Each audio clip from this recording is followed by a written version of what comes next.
여러분 안녕하십니까? 바디바이블 몸은 맞습니다. 굿셰퍼드 재단 이창호 장로입니다. 오늘 말씀은 누가복음 22장 39절입니다.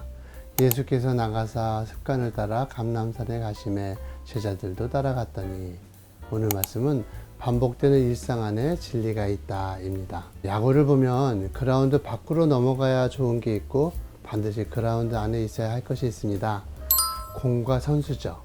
공은 담장 밖을 넘어야 홈런입니다. 자주 넘어갈수록 좋지요. 그런데 선수는 시합 도중에 절대 그라운드 밖으로 나가서는 안 됩니다. 나가면 게임을 포기하는 것이 됩니다. 대가들의 삶의 공통점을 보면 두 가지가 있습니다. 하나는 장기적인 비전을 가지고 있다는 것입니다. 코앞에 1년을 보는 것이 아니라 적어도 10년 앞을 내다본다는 것입니다. 그 10년 계획을 세분화해서 올해 앞에 도달할 목적을 설정하고 달려갑니다. 또 하나 대가들의 공통점은 그들의 삶이 매우 평범하고 규칙적이라는 것입니다. 잠을 자는 시간, 일어나는 시간, 밥 먹는 시간과 장소, 이런 모든 것들이 별다른 변수들이 없습니다. 그냥 한결같죠. 칸트는 철학에서 대가입니다. 그의 가슴에는 늘 별처럼 높은 이상이 빛나고 있었습니다. 칸트가 남긴 철학의 영향력이라는 것은 지금까지는 물론이고 앞으로도 지속될 것입니다. 그런 위대한 칸트의 일상은 한마디로 5 동사로 설명할 수 있습니다. 먹고, 자고, 생각하고, 가르치고, 걷고입니다. 칸트는 늘 한결같이 같은 시간, 같은 패턴으로 먹고, 자고, 생각하고, 가르치고, 걸었습니다. 그가 얼마나 정확했는지 동네 사람들이 그가 산책하는 시간을 보고 시계를 맞췄을 정도라고 합니다. 감리교를 창시한 요한 웨슬레의 삶도 마찬가지입니다.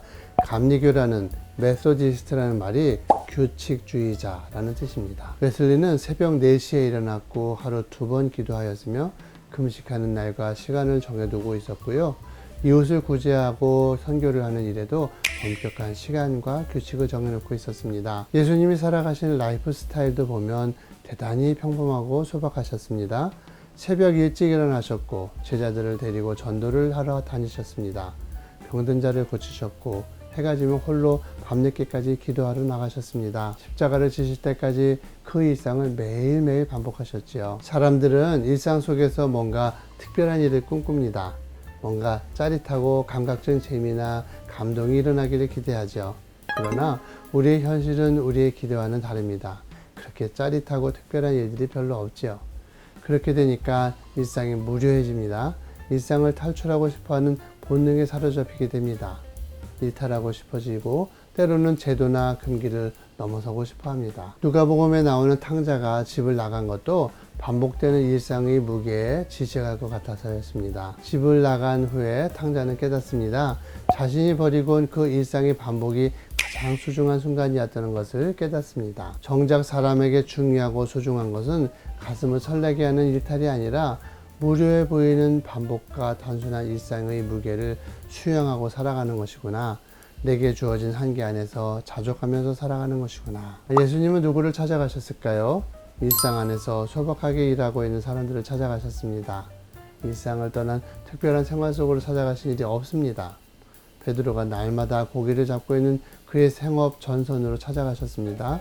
수가성 여인이 매일 물을 깃고 있는 그 무료한 일상으로 찾아가셨습니다. 한계 밖으로 뛰쳐나가야 할 것은 우리의 일상이 아닙니다. 우리의 비전입니다. 비전과 꿈은 담장 밖을 넘어가야 합니다. 그러나 우리의 이 몸뚱이는 이 삶의 틀 안에 들어와 일상 속에 일어나는 소박한 일들을 정성스럽게 받아들여야 하는 것입니다. 이상으로 선한 목자를 따르고 싶은 이창호 장로였습니다.